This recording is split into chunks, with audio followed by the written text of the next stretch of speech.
Hello everybody. In today's video we'll be going over meat, sausage, veggie, apple, berry, bread, egg, fish, honey, ale, production, along with how to trade resources between your communities using mules and the trade post. Now first let's talk about wild animals. You can typically get around 40 meat per year on a non-rich wild animal spawn. If you get the development point in advanced skinning, this goes up to be about 80 per year on average.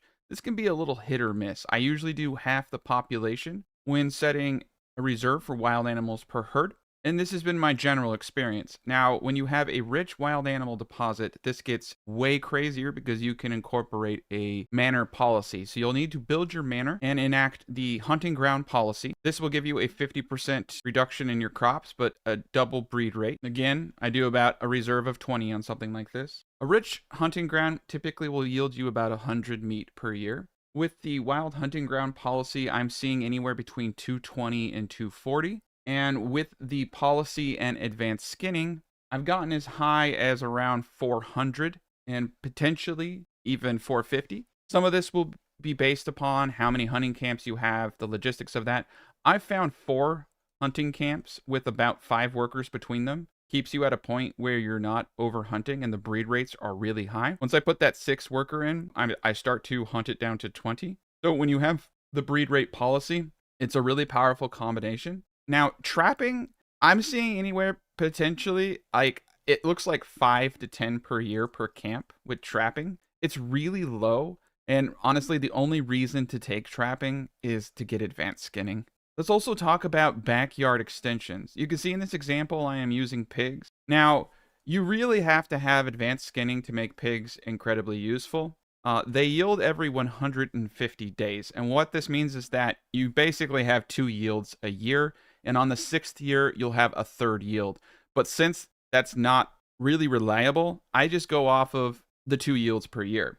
Without the perk, you're going to yield 2 meat per 150 days. So 4 meat a year without the perk for pigs, and 8 meat a year with the perk for pigs, which is really good if you're trying to mass produce sausages or just mass produce meat to trade with the salt region and create a nice synergy.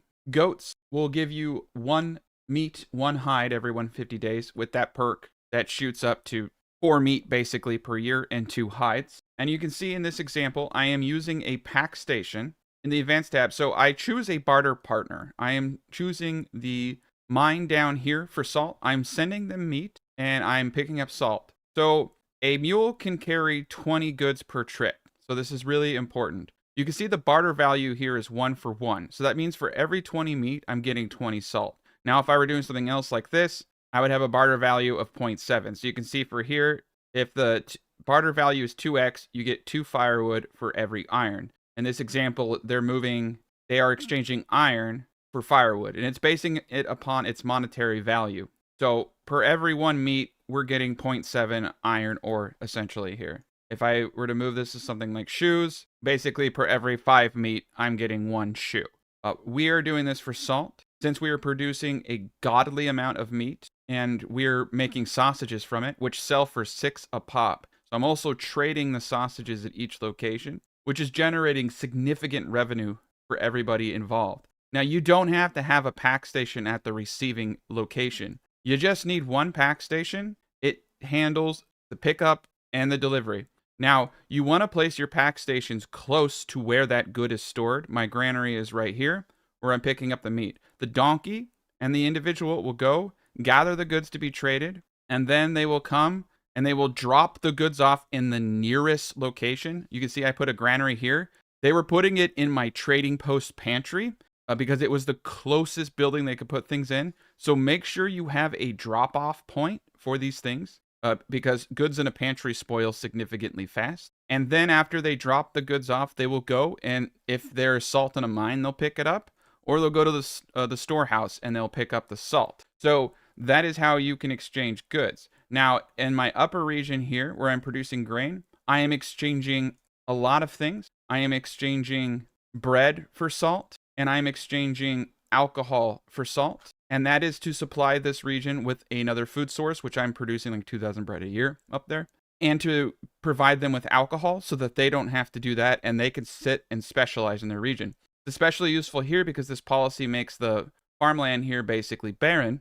So I am able to supply my entire village with alcohol without producing it, and I'm creating a magnificent trading relationship between all of them, and that's allowing me to get, as you can see, almost every food in the game. I'm also trading fish for bread, so I'm trading bread from New Krakow down into Midtown for the fish that they're getting. Now let me give you an example of sheep. So if you have a setup like this, where you're producing a lot of meat, you might as well go into sheep breeding.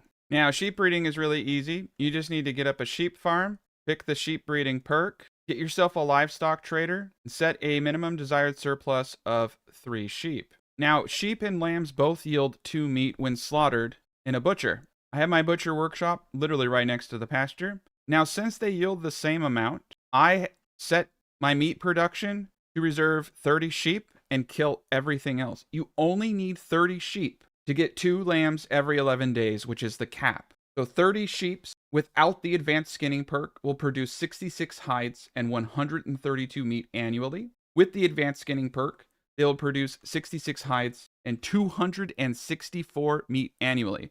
But it doesn't always make sense. But for 1 point in 2 families to get 132 meat is an absolute steal. 1 person in the sheep farm and 1 family in the butcher shop is all you need to make this work. So once you hit 30 sheep, every lamb will be born every 10 days. You will slaughter that lamb, get 2 meat and 1 hide. It is super overpowered now. It used to be 400 before this patch that just came out this month, okay? So this is a recent change. This is not how it always worked. So if you're wondering what's changed, this is new. And sausage is easy. You just get a butcher shop up, put it to produce sausages. You can put a limit or not. Honestly, since sausage has a low spoilage rate, it's better to convert that meat into sausage. But sausages and meat will each count as a food variety when trying to maintain food variety bonuses. So I have found an advantage to having both, especially in these smaller settlements. Now let's talk about apples and vegetables. So you can make long plots. The simple rule of thumb is 1 corpse pit worth of backyard extension is going to yield you about 45 apples or 45 veggies.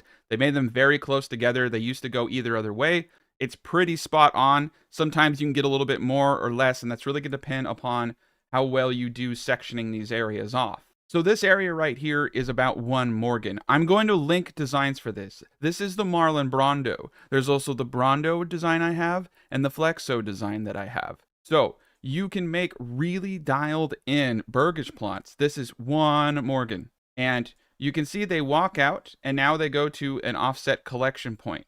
So the longer your plots are, the more walking and time it takes to harvest the same amount of crop per area. So there is something to say about designing your burgage plots with that knowledge and intent. But you can easily get away with making historically accurate burgage plots, which are essentially, I would say, if I were to do 2 corpse pits like so. This is an old design. When I first started doing Manor Lords, I just called it the racetrack, because it reminded me of the track that I ran around in high school.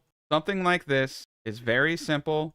It also puts the collection point right here, so the distance traveled is nice. This is going to yield you, I would say, around 60 vegetables. You have a lot of dead space from the housing. You have about a corpse pit right there, that's 45 and a little sliver. I would say you'll get around 50, 60 veggies per year from a plot like that. And again, that goes for apples and veggies. Links to really good designs in the description. You want something that looks like this and yields high values. So there you go. It's not a great plot, but it will do the trick. And if you do these long, skinny plots that are more historically accurate, like so, I mean, these were actually how they built things. This will yield, again, 40 to 50 veggies per plot, but it's going to take them a lot longer. And those workers are going to be spending more time harvesting these veggies than doing other jobs. That's why I like these setups, because with 4 families, they can harvest this in like a month or 2 when they're out and they're back to work. These just really maximize the efficiencies of your workers. You'll also notice in my design that I keep my granaries as close as possible to the burgage plots for apples and veggies, and that is because they have to move hundreds. You move 10 per cart that is working in a granary. So by centralizing your production around a granary and keeping your berries as close as possible, you'll see I keep my food production pretty much on the edge of wherever my berries or fish are. This will really help you. So go ahead and use these designs, but if you do so, keep the veggies and apples, as you've seen in many of my designs, around the wild berries and fish. Now, berries are something I've covered quite a bit. What you'll want is a setup with 4 forager huts. That's because the pantry size is 0 out of 50. So let's talk about the growing season of berries. A lot of people think berries aren't that great. They're amazing. On a regular deposit of berries, you can get 440 berries per year. On a rich deposit, you can get 880 berries per year. You do not need the berry perk, forest management, to get that. All you need to do is harvest all of the berries before the next tick. This gets really hard because there are 11 ticks occurring across about like 2 months. So you need 4 to 6 families, and you need an insane amount of pantry space in order to get everything into the forager hut, and you need your granary workers coming to make this easier. You could even do 5 forager huts if you want, but you're going to need 4 families for a small regular deposit, and you're going to need 6 families for a rich wild berry deposit in order to be able to get all the berries before the next proc. This is really, really easy. That's all it is. It's a giant game of hungry, hungry hippos for about 2 months, and you'll get so many berries. Now, I put a farm plot around. I'll remove this for now. Now, you're probably wondering whether I have a farm plot around my stuff. This is a common strategy I've shown you. Clicking on the forager hut, it highlights all the berry fields in white. And so what you want to do is kind of visually map that out in your head, and then take the farming tool and trace around it.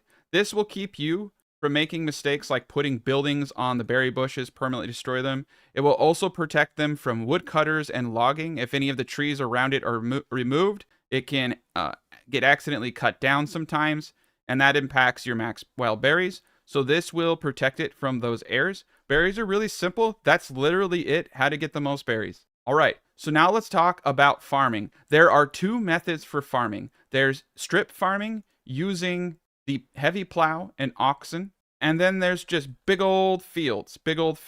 If you have the heavy plow perk, you do not want to make big fields because only 1 ox can be on a field at a time, and people can't start seeding until that ox is done. Now, on a plot over 1 Morgan, the ox is usually not done in time for seeding, and you don't get good yields. You have to make these 1 Morgan strips. Now, all of this has been harvested. All of my oxen are plowing. This is a mega city. You can have 2 livestock dedicated. Always assign livestock to these farmhouses when you upgrade to a plow. 1 ox essentially has the power of 4 families when it comes to plowing. But without this, larger fields are possible if you don't have that perk, because all of the families will come out to plow.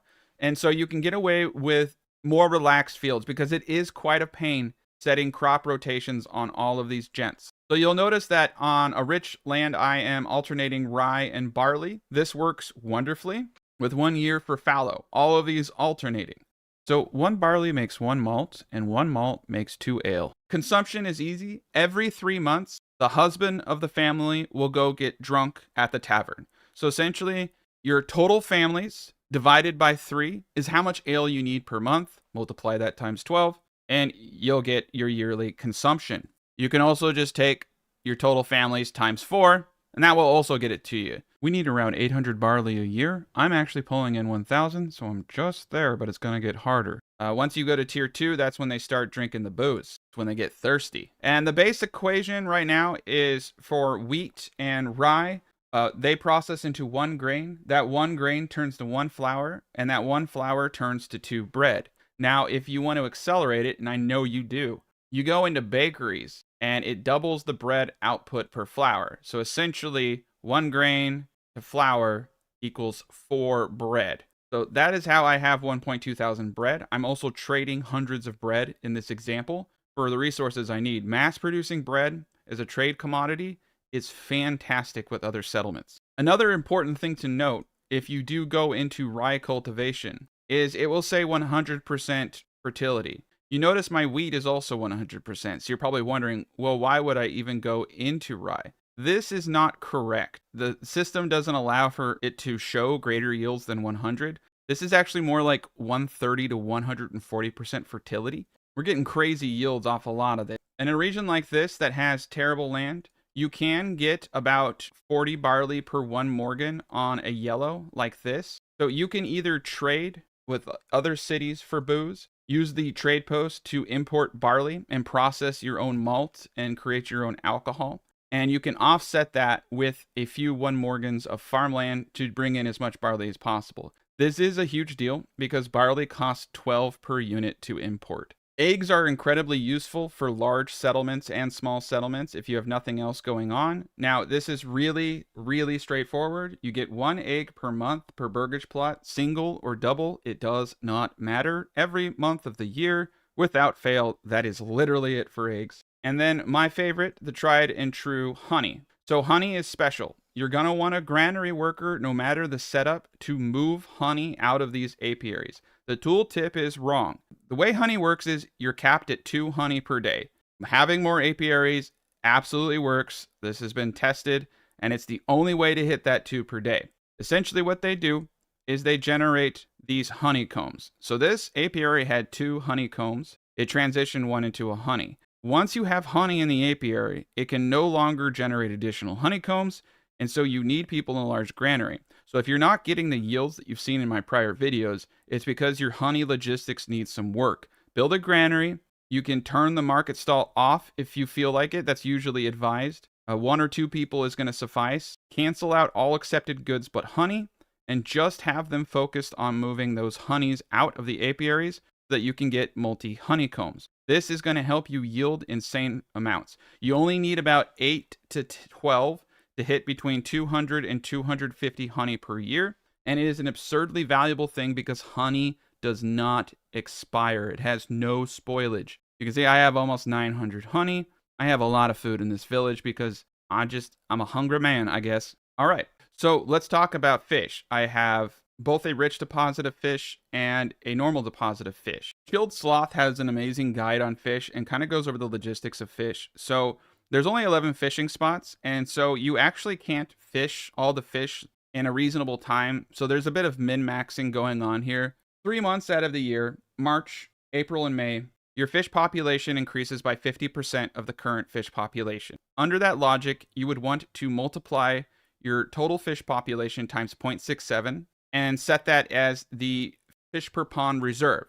That way, 50% of 2/3 is 1/3, 3 out of 3, 100%, right? But you can't actually fish all of that stuff. So what Chilled Sloth found is overfishing will, in the long run, yield the most amount of fish harvested per year. The rates that he suggests for regular is 235 regular with the perk, which is the advanced pond keeping, which also allows you to fish in the winter, is 370. With a rich deposit, no perk, 373. And with a rich deposit and the perk, 585, which you can see is actually 1/3. So there is, like I said, 11 fishing spots, and you're going to need about 5 to 6 families in order to fish these things during those heavy grow periods. Again, a game, fish and berries are just a game of hungry, hungry hippos, and you need to have a lot of bodies moving very quickly during those growing seasons. Again, pack stations are really, really easy. Make sure you have mules, assign families. You can see I'm getting plenty of salt from the region below me. These things really do build up over time. Okay, but a problem that occurs is sometimes I'll send more goods than is being consumed. Like I can get up to 200 ale in a town and then it starts spoiling. Or I can get 1,000 salt in my home region. Mules are actually really good over the long term when you use them. I'm having issues with massive resource accumulation. So the other option is to just go straight through the trade post. Now the most 2 important things are this allow foreign trade and whether you have your import-export settings on. For this example, let's say I wanted to import fish from this region. What I would do is go to trade, go to food, keep the export on because I've been selling it for foreign routes. Now, if I keep this check mark on, I will sell it to foreign traders and I will sell it internally. If I only want to sell it to people in my region, I need to disallow it. You can see right now, there's no one who wants to buy it in my area.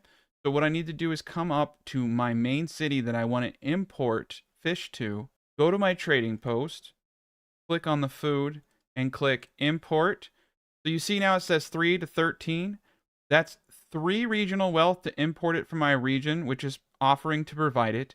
And that's 13 for a foreign trade route. Now, you will want to technically establish a trade route so that your individuals can go out and buy it, but they can also send large amounts with it. I just have gotten in the habit of buying the trade routes in case I change my mind and I want to allow foreign trade. So right now, I will buy it both from my cities and foreign cities. So if I don't want that, I just deselect it. You can see now the only option available is that I'm purchasing it from my own village. So now I can do something really important, which is I can set a cap. This is more important for things like salt. So I'm going to say I don't want 500 fish, I only want 50. So trading posts allow you to use regional wealth and only order certain quantities. It also allows you to set reserves. For instance, if I'm trading alcohol for salt or I'm trading alcohol for fish, because I want to make sure those areas have alcohol because they can't produce it, and I'm producing more than I need, you will get to a point where there's a massive inefficiency and you're actually giving too much. I found that alcohol might be the one thing you want to do with money. So what I would do is export it by the route, but set the surplus to be what I need at least on a quarterly to half year basis. So you can set it, say, okay, I will gladly trade them anything over 400, but I don't want them to keep sending that good because the mules can deplete your entire reserve of an item, and that is the drawback. But those are the two methods of trade. Very straightforward. Thank you so much for watching. I will post videos on Brondos and Burgage plots in the description. Check my page out for more guides. I have a whole guide section, and have a great day.